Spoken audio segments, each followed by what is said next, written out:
supporting Girl Scouts and assisting us with this Campfire chat series. My pleasure. Thank you, Kimberly. I am super proud to support the Girl Scouts and very happy to be part of this Campfire chat program.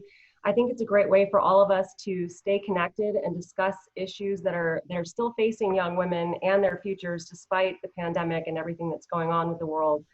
And so any investment that we all can make in the Girl Scouts, whether it's our time or money or effort or connections, whatever that is, it's most definitely an investment in the future of our community. So very happy to be here and to help the Girl Scouts with anything that they have going. So the two women that we have on the panel today, I'm very excited to introduce them. They have a long history of leadership and mentoring. So I'm really honored to introduce our panelists, Colleen Birch and Fafi Moore. So I'm gonna start with Colleen. Colleen is the Senior Vice President of Revenue Optimization at the Cosmo. And prior to the Cosmopolitan, Colleen worked at Caesars Entertainment in various roles for 11 years, learning the ins and outs of the hospitality industry. She holds a degree in hotel administration from UNLV, and her passion is mentoring. She has served as vice chair on the board of directors for Junior Achievement of Southern Nevada, and she's a member of the Nevada Hotel and Lodging Association Women in Lodging Nevada chapter. She also serves as a mentor for the UNLV's Hotel College Mentor Program. And through these mentorships, Colleen hopes to inspire students, specifically women entering the hospitality industry, and offer them the real life perspectives she wishes that she had as a student. She is also one of our 2020-21 Dessert Before Dinner honorees. So welcome, Colleen. Thank you. Yes, and Fafi Moore. Fafi is the Executive Vice President at ERA Brokers Consolidated. Fafi has been a very well-respected leader in the Las Vegas real estate community for more than 27 years. Fafi has served in numerous leadership positions in the local and state Realtor Association and was inducted into the Greater Las Vegas Association of Realtors Hall of Fame. Like, she's really famous, y'all. Fafi was the 2008 chairman of the Las Vegas Metro Chamber of Commerce Board of Trustees and was recently appointed to the Vegas Chamber Emeritus Board. Fafi serves as the director of the International Women's Forum, and she is also one of our 2020-21 Dessert Before Dinner honorees. Okay, I have a long way to go before I am as esteemed as either of those two awesome women. So super blessed to have you both here today. Thank you for joining us. And we are going to talk about leadership and mentoring. And everybody else in the audience, if you have questions, please type them in the chat box and we will potentially address them mid-conversation or at the end. We'll see how things go. But please, if you have questions, feel free to share them in the chat box and we'll keep an eye on that. So being a mentor and being a leader of women and of young women and being an example to them, you know, that role is a very important role. It has a lot of responsibility that comes with it. So let's talk about, you know, what do you understand the role of a mentor to be? And Fafi, I'm going to start with you. Okay, well, I think, first of all, a mentor is somebody that has the interest of the person that they're mentoring to help them move forward in a mutual direction that they're all working on. And I think that a mentor has to be committed to a direction that they can allow them to find their way, ask questions, learn, and give them challenges so that they will grow, because mentoring is not just being somebody's friend. It's the opportunity to really give them some guidance, to let them have opportunity. It's like riding a bike. They've got to, every once in a while, get out there, ride it without somebody holding onto the seat. And if they fall, you have to help them get back up and go with it. But I think a mentor is somebody that you trust, is looking out for your best interest, and is really trying to help you grow. And I think it's most exciting when you get to work with somebody that you think has greater potential than you do. So that's really enjoyable when you help them find that within themselves. That's so awesome. And how about you, Colleen? Yeah, so I don't disagree with anything Fafi said. I'm the way that I think about mentorship, both the mentors that I have had and the lovely, in most cases, ladies that I've chosen to mentor. Not that men don't deserve mentors also, but I have a preference. Yes, I'm biased. My my role and what I've then received on the other side of it is really just somebody that gives guidance and can be a sounding board. I make it very clear with people that I meet early on that, you know, you shouldn't look to a mentor to get you your next job. Your mentor might introduce you to somebody, but you're going to have to earn those things. But, you know, really just somebody that can be a sounding board and provide guidance and not really the direction. Somebody that you can have a dialogue back and forth with, and really just somebody who will always be honest with you. No, that's so great. And I also think it's the role of the mentor to call you out if you're doing it wrong. And so being a mentor, providing guidance is wonderful, but a mentee, someone who chooses to learn from a mentor, also has to be prepared that a good mentor is also going to illuminate things in your life that you might not be doing so well. And my mentor, Switch's CEO, Rob Roy, thankfully, but painfully, also, has called out some of those things in my life over the years, whereas he's very gifted with empathy and I'm not so much gifted with empathy. And, several years back, he came into my office, he started coming in and saying, "Do you know how you sounded in that meeting? Do you know how you made so-and-so feel?" And I would say, "Huh?" Like no clue at all, like zero intelligence about, the effects of my words or actions. And so I really had to take a hard look at that and do some deep internal work in order to get better at that skill of empathy, because it's important as a leader. But I wouldn't be working on it if my mentor hadn't called me out on it. So I'm sure everyone in here from Switch can attest to that's something that I've been working on for years. Better today than I was yesterday, but I'm a work in progress. So yeah, mentors can be super important in your professional growth. And so, Colleen, we've kind of talked about this a little bit, but for someone who is potentially going to evolve into a mentor, what type of qualities do you think that they should have as a person? I mean, to me, and it's kind of the way that I believe we all should show up every day, just, working hard and being a good person. And that sounds really basic, but for some people, it doesn't seem to be so easy. And so by just doing, showing up every day and giving it your best and leading really through example, and I know that sounds a little cliche, but walking the walk and not just talking it is really important. I think having a sense of who you are and being true to that also is incredibly important. One of the things, as long as we're sharing, Missy, one of the things that I'm working on is trying to have a little bit more of a filter. I get into trouble sometimes because sometimes I'm really fast with a comment and I might not quite understand how that seems, but I also, that's kind of who I am. And so I do think it's important to be true to who you are. And when you get into this environment of changing who you are because somebody else is in the room, that takes away the authenticity of yourself.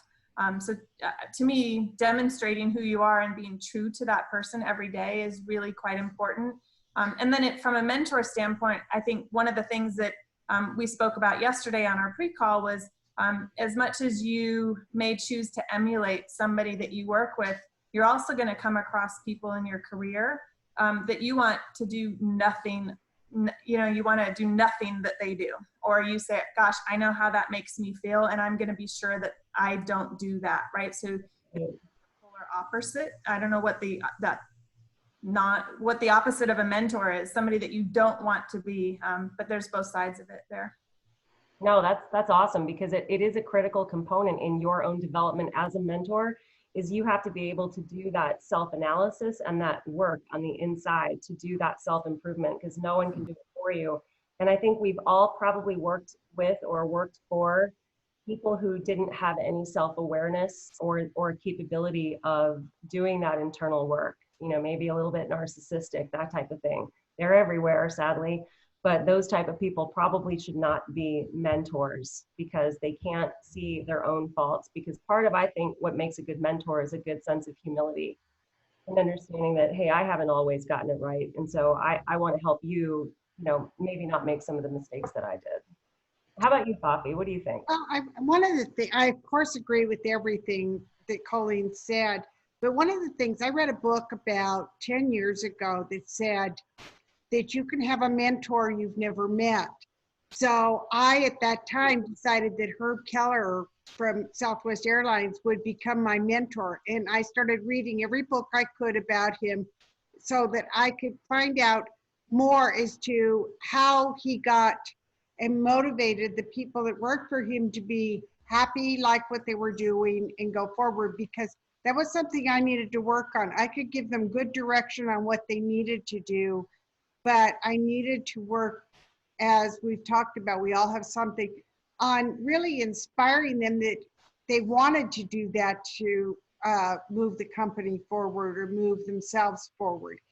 So that gave me, I then found out that I could have all these really brilliant people as my mentors. So I read books, I listened to anything I could hear them speak on, and that broadened the world. Instead of just thinking I had to have one mentor, I could have a different mentor for different things I was trying to work on. Oh, that's great. Herb Kelleher from Southwest Airlines, what a good choice, because Southwest Airlines has won many, many awards for their company culture. So great person to emulate. And that's so true. If you find someone out there in the world who's doing great things, learn more about how that person does those things and then emulate that. We don't always have to reinvent the wheel. There's lots of great examples of fantastic leadership out there in the world. And so if you're not sure on how to improve, pick up some great books and start reading. John Maxwell has great books on leadership. There's a ton of different books out there you can choose. While you're talking about books, I like John Gordon, who wrote The Energy Bus.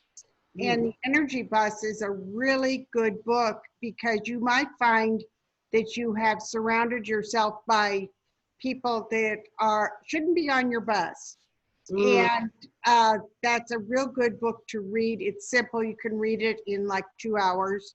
And he has lots of YouTube. So if you don't want to read, you can watch YouTube or you can listen to his podcast. No, that's awesome. So have either of you had a great mentor along the way? I have. I've had several. I've been lucky.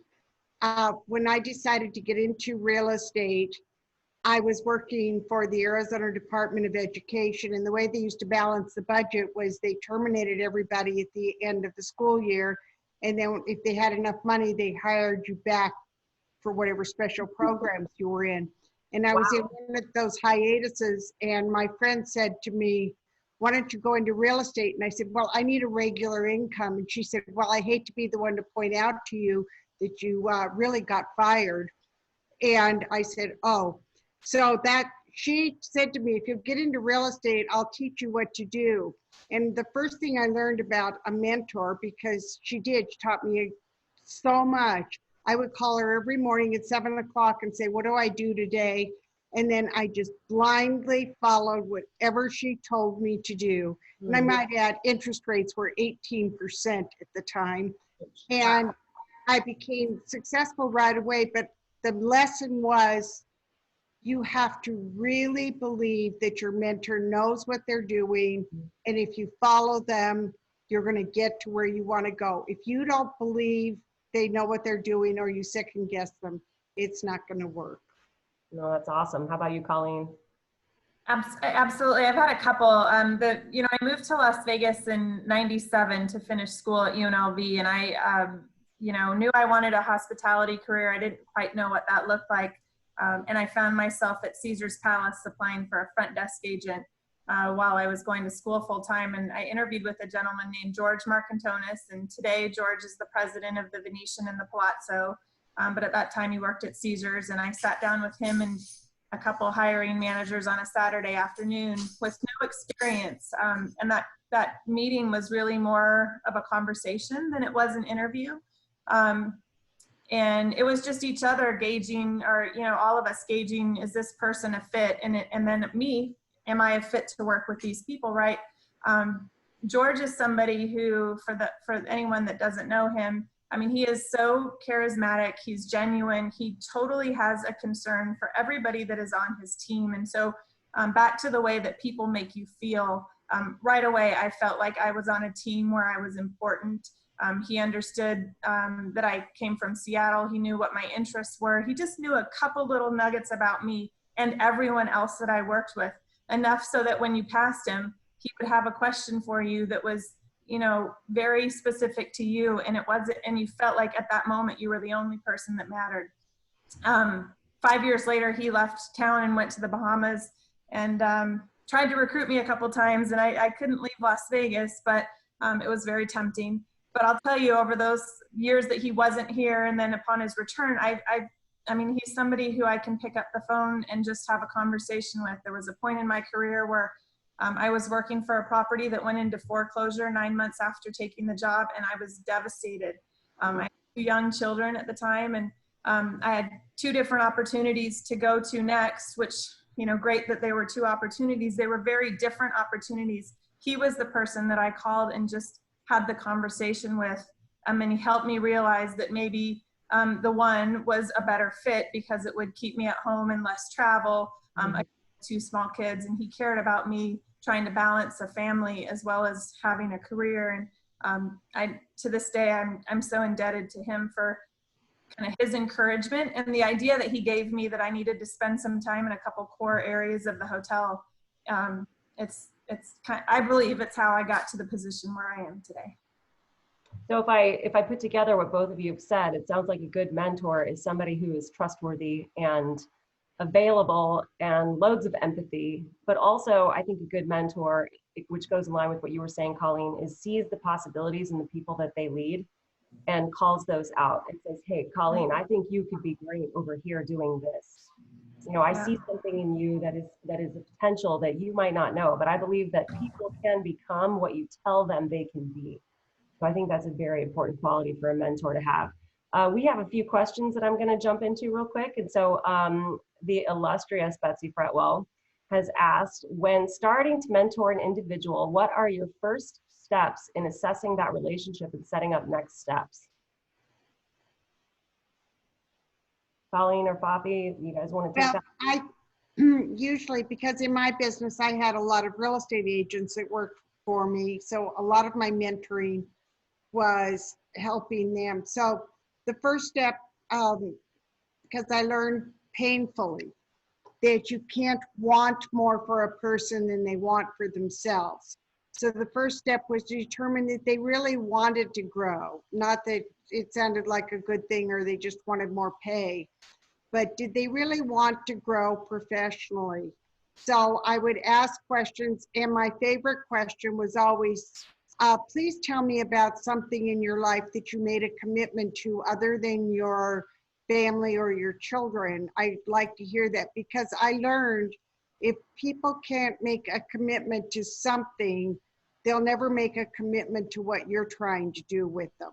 So, and it's amazing what they come up with. You know, some of them did something with their church, or they've done something in the community, or just something, but at least it tells me whether they can make a commitment.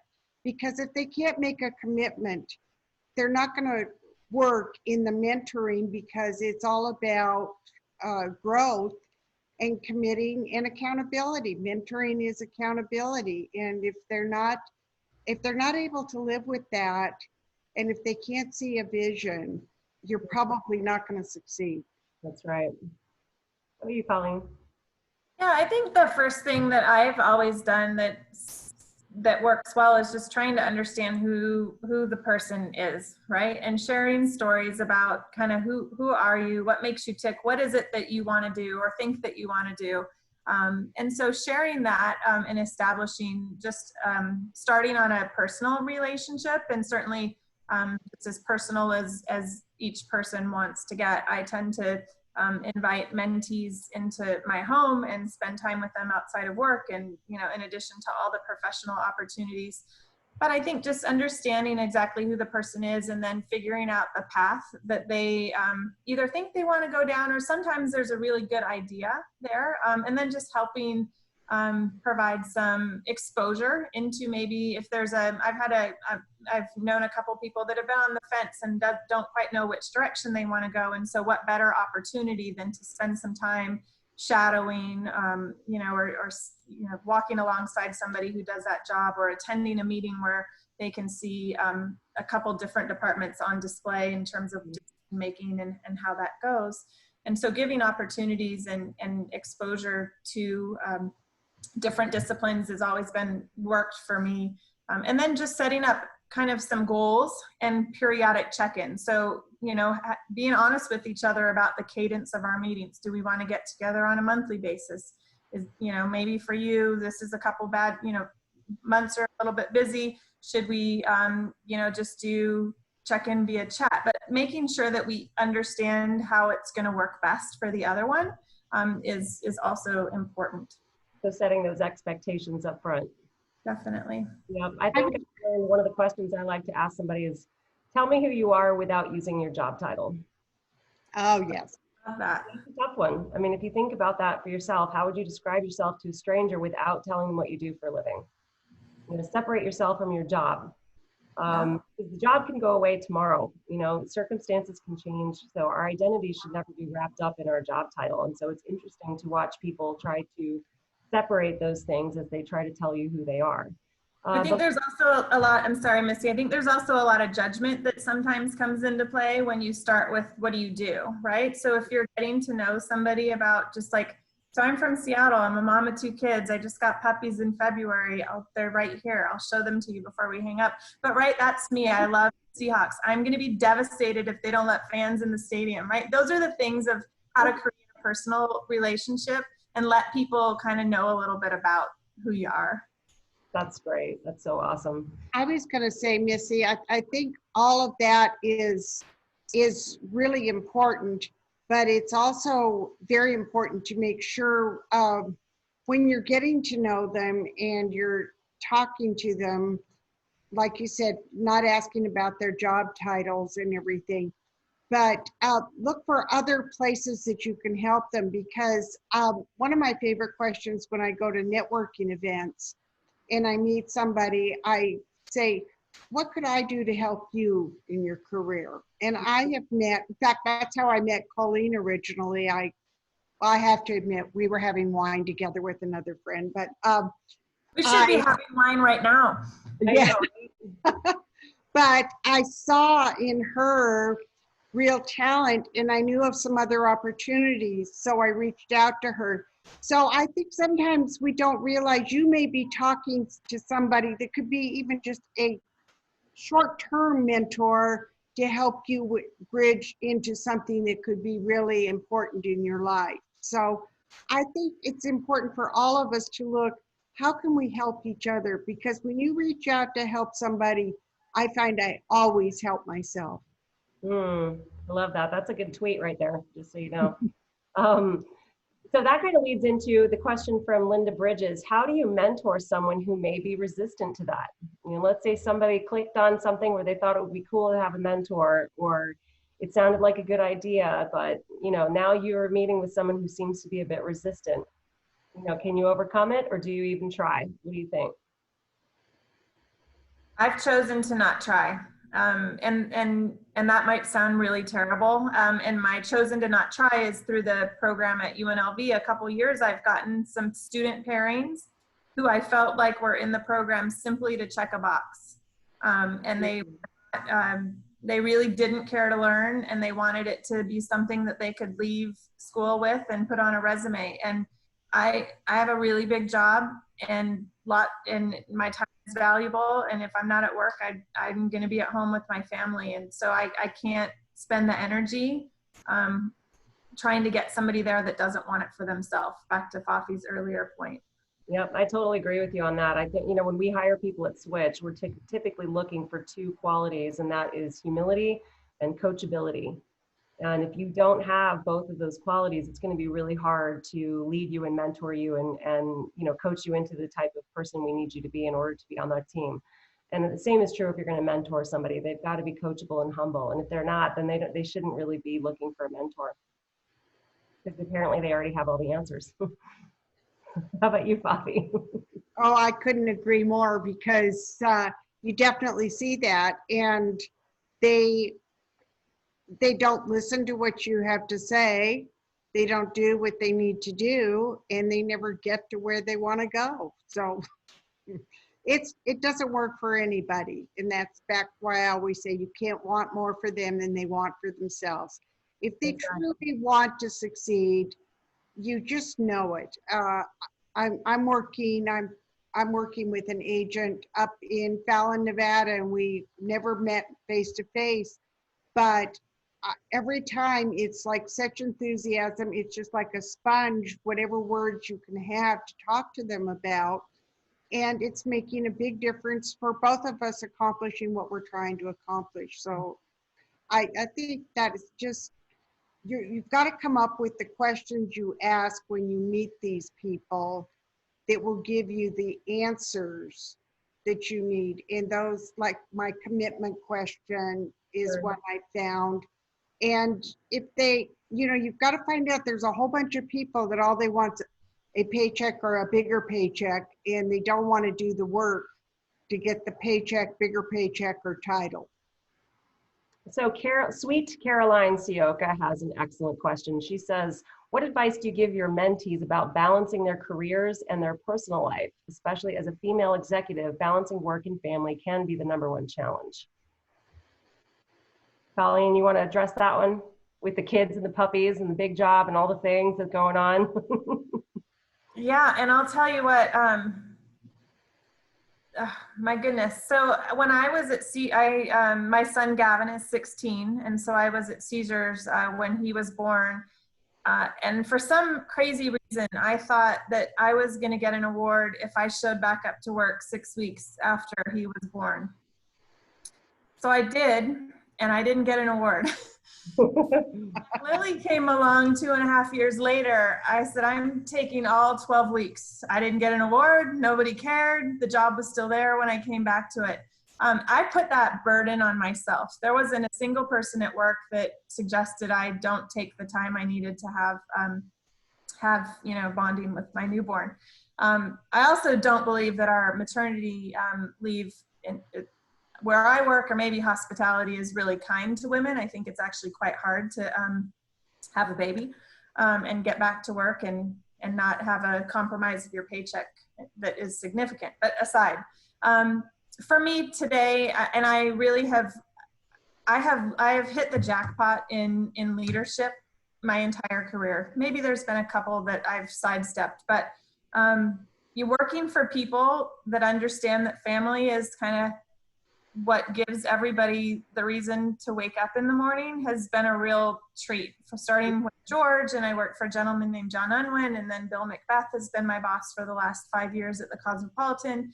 Family is important, and so the job, as long as I'm able to get my job done, disappearing for something that's happening at Gavin's high school, on a Thursday afternoon is important for me to attend.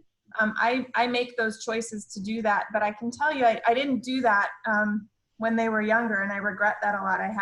I'm now divorced. My ex-husband had a job that was very flexible, and so I chose to stay at work and chose to miss those things because they did have a parent show up. When we got divorced, obviously I share my kids with him, and so choosing to show up has a whole different meaning today. I need to spend as much time with my kids and make sure that they don't see me opting to not show up. I don't want them to remember that I wasn't there. And so hopefully all of that was before they're going to remember, because we've been in a very different space for about the last 10 years. But I think working for somebody that honors family and what that means for you is really important. And I'll tell you personally, if I was in a situation where I didn't have that family freedom and the opportunity to balance and maybe take some work home from me, if that's what I needed to do to get through the day, I probably couldn't stay in that working environment. To be honest. Going along with what Colleen said, one of my favorite stories about something I was able to do was I had a person that was going to head a department for me, and her son was one of the rising soccer players for the state. He ended up being #1 in the state and going on to play professional soccer. He still plays professional soccer. And I when interviewing her, I discovered this about her, and I knew that we could make her hours flexible because we were doing with a lot of East Coast companies. So I said to her, so if you work from 6 to 2 instead of 8 to 5, you could go to all of his games. And she said, can you do that? I said, absolutely. I said, because I think it's important for you to be able to see him and not miss his games because he's such a good player.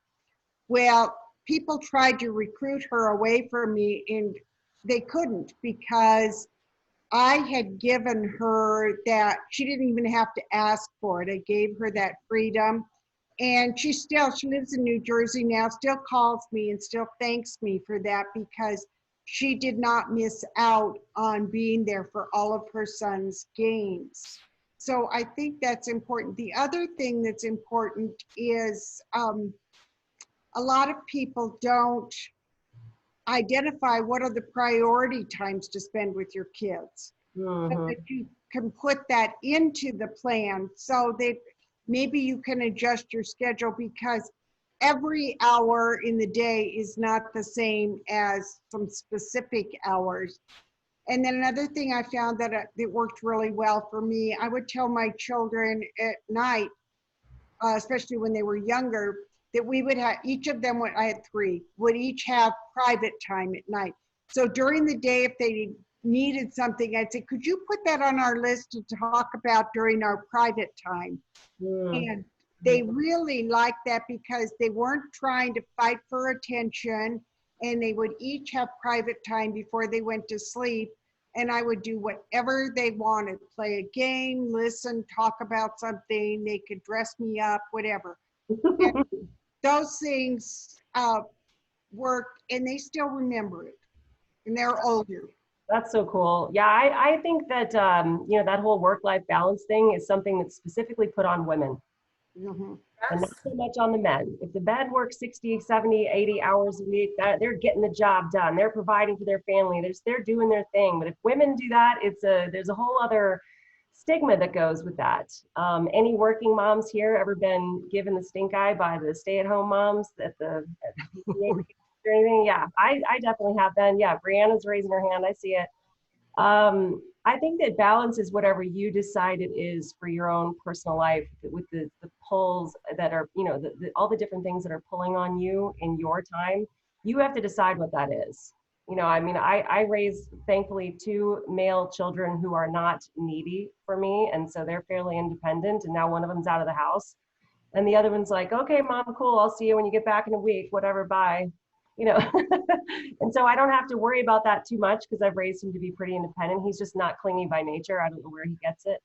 But I don't think we need to succumb to outside pressures of what work-life balance is. I think each of us have to decide it for ourselves and not worry about being held to the standards of culture as to what women are supposed to do, because this is, you know, you're the CEO of your own life and you get to make those calls. You get to decide.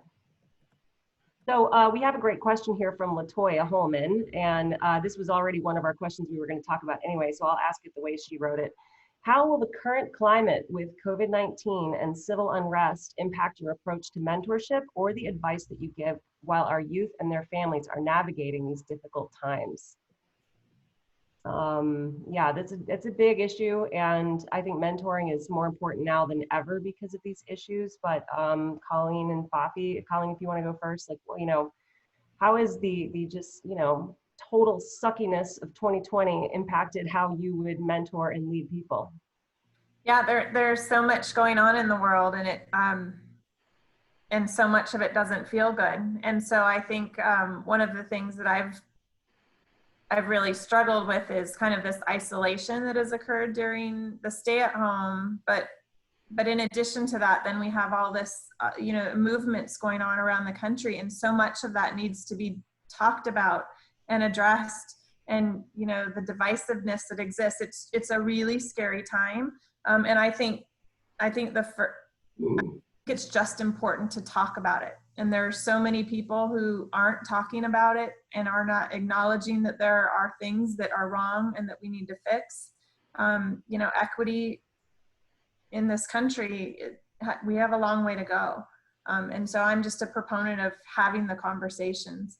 You know, how the question relates to mentoring. I mean, I would have those conversations, and then you know, understand if the person that I'm mentoring, you know, has something going on in their life, like making sure that you're aware of something that might be a roadblock or a barrier for somebody to move forward, and really trying to create that honest platform so that there is the sharing of that information. So really just talking.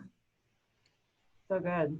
I think one of the things you have to do is, I'm discovering that people have such a variety of COVID tolerance issues. And when I say COVID tolerance, is some people, I mean, I have a friend who leaves everything that's delivered to her house out on the front porch for 3 days and then sprays it when it comes in. And I mean, 3 days in this heat?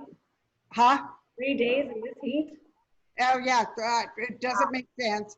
But that's what she does because she's just so paranoid about it. And then I have other people that are like, well, we could get together and all, you know, meet and do this. So I think you have to, first of all, find out where the person's tolerance is. What are they comfortable with? And then I have really found that you have to select who you're watching, but on social media, stay connected. And rather than just like what somebody says, if you notice they say something that gives you a hint that they're struggling or they've got something going on that's not normal for what they've got happening in their lives, I pick up the phone and call them. And I'm amazed at the number of people that are home alone. I mean, there are a lot of people that don't have a partner or married, or they don't have somebody to go home. And when you pick up the phone and call them, that voice in that conversation is very important to them. And I think that's very important to us staying connected, is not just liking everything, but really watching to see if somebody is struggling or having a problem, and pick up the phone and call them. That's awesome. Yeah, I think we have to, with the whole pandemic situation, you know, I've taken it upon myself to reassure the people that work at Switch that they are safe, you know, that they're okay, and that they're, you know, because for a lot of people, there's high risk. Either they're high risk or there's people in their families who are high risk, and to reassure them that they don't have to do anything that they're afraid of doing. No customer gets to pressure them into an on-site meeting. Nobody gets to order them to get on a plane and come visit them. You know, none of that stuff. They only need to do what they feel safe doing, and to provide them that space to say, look, I understand that you have a fear of this or that or the other, and we're going to make room for you to do that. And as far as the current, the focus on racism in this country, I think it's definitely about time, because that problem still exists. And if we think that it doesn't, then we're being completely blind to that. And so the blinders have to come off. And the best way for us to do that is to ask the questions of ourselves. How am I perpetuating that? And to say, to not just be happy or content with saying, well, at least I know I'm not part of the problem. And so in my opinion, if you're not part of the solution, then you're part of the problem. And so what are the different ways in our own personal lives that we can help change the world, just one interaction at a time? I mean, that's really what it's going to take, is kindness, empathy, consideration, just like, you know, asking people, well, asking people of color, well, what has your experience been? And what has your experience been with me? And how can I do better? And the people of color that I've talked to have been burdened during this time, with each one of them feeling like, okay, I've all of a sudden become the spokesperson for all people of color to everyone that I know. But, you know, thankfully, they are the people that I know in my life, like LaToya, are embracing that role and helping me to understand how I can do better, how my company can do better, how my community can do better. So I think as a leader and as a mentor, those are just questions we have to constantly ask with humility in order to take that next step of improvement all the time. And then let's transition real quick to Could Dawn. I say something on that, Missy? You're next. About 5 years ago, I was in a conversation with a group of ladies. Yes, there was wine involved, but it was a good conversation. We were talking, and one woman had written a paper on how we support our own biases. And ever since then, I really made the effort, because she's talked about how we watch television shows, movies, read books, listen to people that support what our bias is, and we tend to not pay attention to people that have a differing view. So I've tried to make it my policy to watch different news networks to get different opinions and different varieties. I look for articles that I can read that give opposing opinions. I like facts. I don't like just emotion, but facts.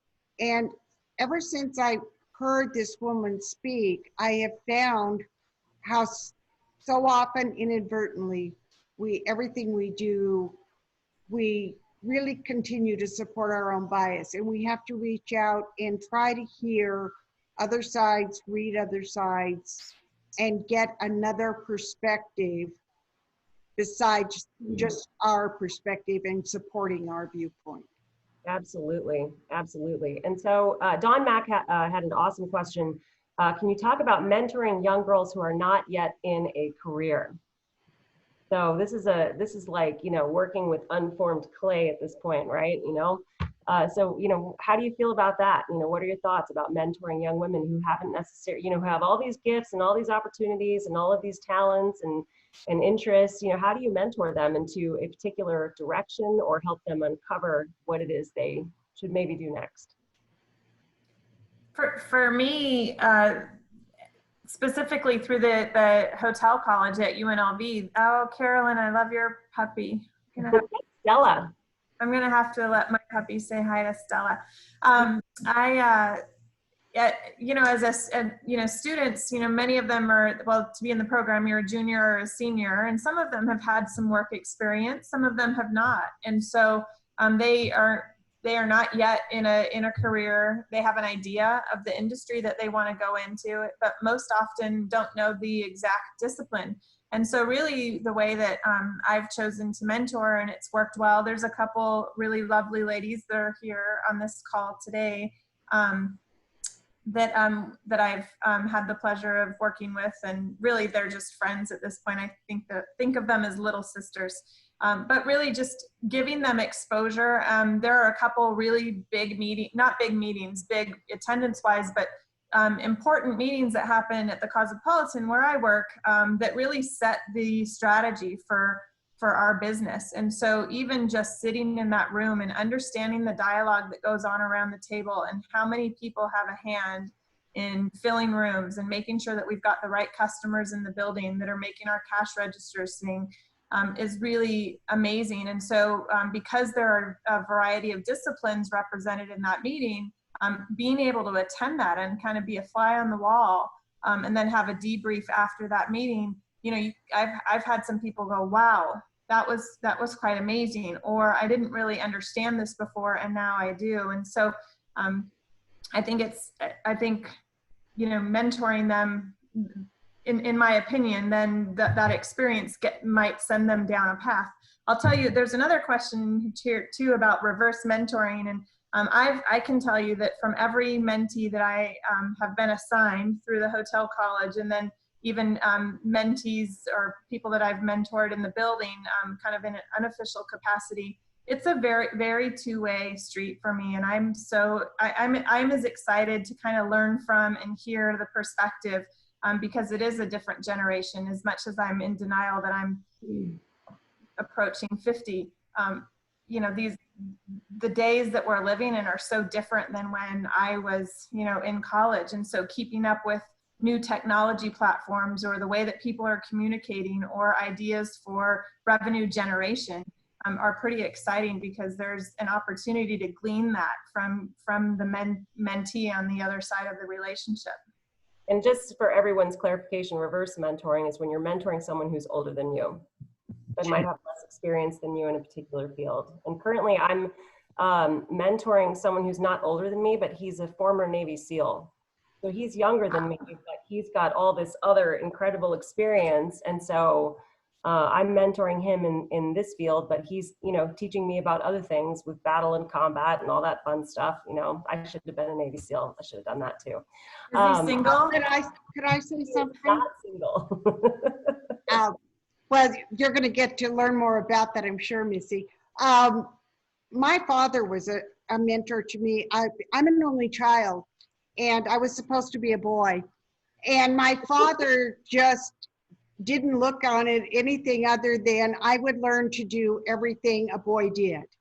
So I was a national archery champion when I was 12. I was also the first person in the state of Nevada to get the Art Young Small Game Award for killing everything with my bow and arrow that was small. I know that's not a real Girl Scout thing, but that's what my father loved to do. But the point was that he kept a picture. He was a pharmacist, and he kept a picture in his drugstore of me dressed out hunting and fishing, and then me in a party dress. And one was his boy and one was his girl, but it was all me. And I never was raised with the idea that I couldn't be whatever I wanted. If I wanted to try something, and I was not successful at everything, just as any of my dance teachers, but I got to try everything, and I was always encouraged. And I think that's what we have to do with young children. We have to encourage them and provide opportunities to experience what they think they might like, and see if they want to pursue it more, but give them the chance to feel like they can be whatever they can be. I know somebody was talking about how do you deal with failure. I had a lot of failures in my life, but because I was taught at an early age that just means that particular thing didn't work out for you, so what do you want to do next? Right. And I think that's the gift we have to give these children, is try things, and what do you want to do next? And nothing is gender specific. I mean, I eventually learned how to overhaul an engine, and everybody knows I love fashion and I love being a girly girl. So, you know, I think if we can give our daughters in particular that gift. And then I see there's somebody else on the call that I think is an important person. It's Dick Rizzo. And I remember I had a lunch with him. He may not remember it. It may have been 15, 17 years ago. But he has always been so kind to share and talk and encourage. So sometimes, you know, we have to really realize there are a lot of really good men out there that want to support women in everything they want to do, and young girls. So Dick, thank you. Amen to that. And, you know, bravo to all the men who are supportive in our lives and encourage us to be all they can be, because there's a lot of great ones out there. I would also say, from my perspective in the tech industry, when you talk to young women who haven't chosen a career yet, the great thing about tech is that you just have to pick something with which to start, you know, because a lot of the girls that are graduating high school today are going to have jobs in the future that haven't even been invented yet. I have a job that wasn't around when I was in high school. I did not grow up in school thinking, I want to be the CIO of a tech company. That wasn't a thing. And as the industry and the world evolves, all of these kids are going to have all kinds of different jobs as their careers evolve with technology as it evolves. And every company is now a technology company. It doesn't matter what industry they're in. They all use technology as a backbone. So for a lot of young women, college is also not necessarily the right path for them. Go through a certification process, or there's multiple different ways to get into the tech industry, science, engineering, math, you know, all these different wonderful things that the Girl Scouts have such a fantastic focus on with all of their badges, robotics clubs, all of these things.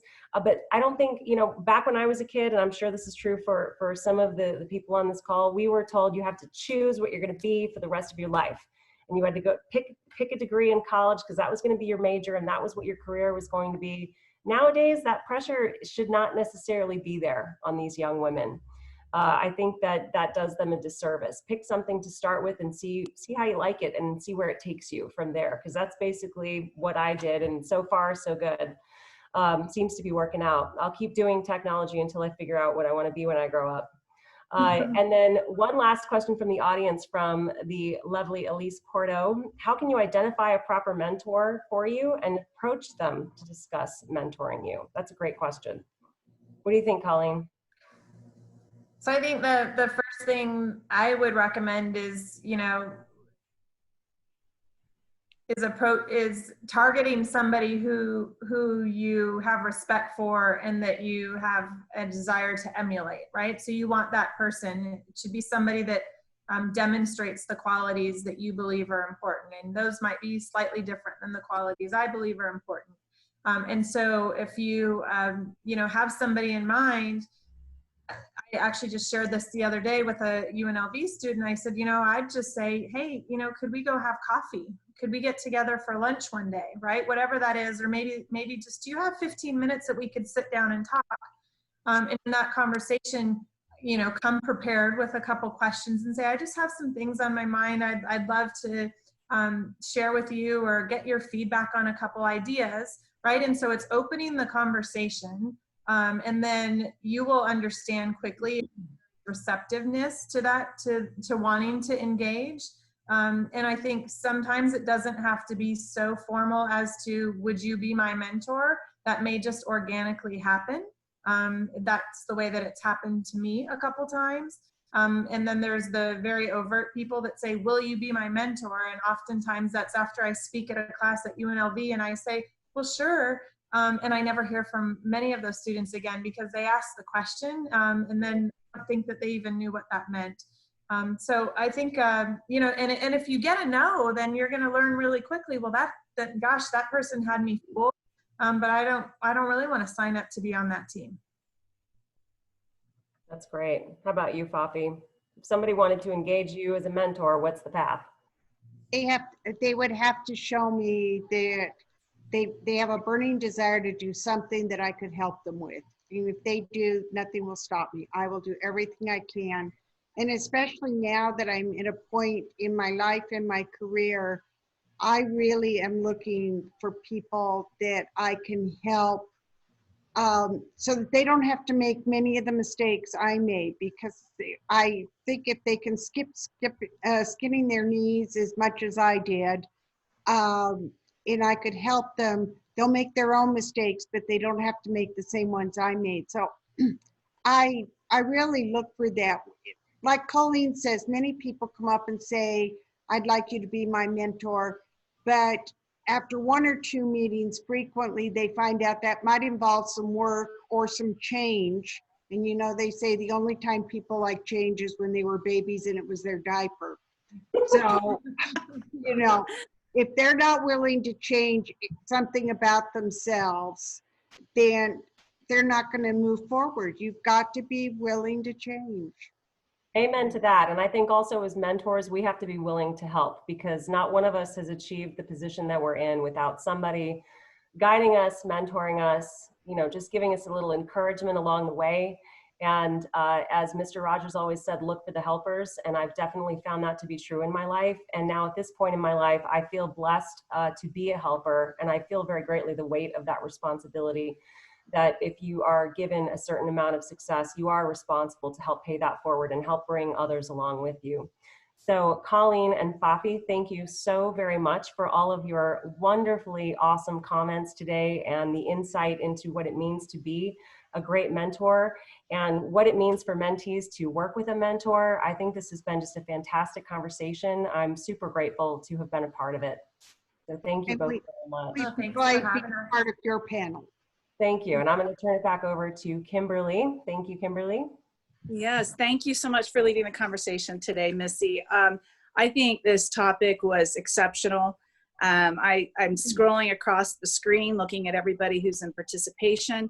And, we've all had mentors, and many of us are mentors. We have several leaders, Girl Scout leaders on the call today. And I think, one of the things when we get together as a leadership team at Girl Scouts, we ask why, and it's right here. Why Girl Scouts. It's because here's an opportunity to mentor our youth, our young girls in our community. And this has just been a really special conversation today. And I just want to thank everyone for inviting us into your home, and also, just being part of this Girl Scout network. If you are an alumni, please reach out to us so that we can send you the great things that the girls are doing. If you're interested, please reach out, support the girls of Southern Nevada through our Better Together campaign, through mentorship, through just checking in to see what we're doing. That would be great, because our girls right now are having a very tough time with no school, no opportunity for social engagement with their friends, which means so much. Our team at the Girl Scout Council is very quickly pivoting to virtual mentoring and virtual programming, which have been very well received. But there's more to be done. This afternoon I had lunch with a former Girl Scout Gold Award girl, and our youth just want to know,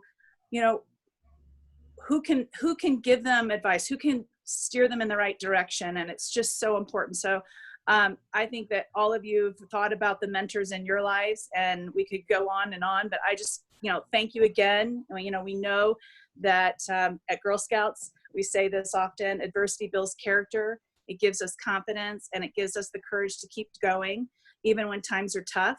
We know the times are tough now, and with wonderful people like you, life will be better. Help us support the girls in our community, and also thank you again for sharing this afternoon and being part of the conversations. A quick send off to Missy, Fafi, and Colleen. Thank you for coming together with us today on a very important topic and a very wonderful one as well. So Caroline had one last question. How can we donate? How can you what? How can we donate? Donate. Okay, you can go to www.girlscoutsinv.org. There's opportunities to donate your financially, or you can call the council. The number is on our website. Please reach out. We'd love to have any of you involved. Several, like Nancy Becker here on the phone, she's mentored many girls. Dawn Mack had an incredible troop. All of them but one have gotten the Gold Award, which has been fantastic. And they're all coming together to talk to our Girl Scouts about why Girl Scouts for them. And go to our website, www.girlscoutsinv.org. And there's lots of information there on how you can get involved. It looks like Linda and Sage both posted links in the chat that you can click through. Great. Thank you. Thank you very much. My chat, I couldn't type in my chat, but I just wanted to send one thank you to Dick. We are very, very proud to have you as our board chair. Yes, we are. So thank you all. Thank you, Fafi, Colleen, and Missy. Your leadership really is truly inspiring. Thank you.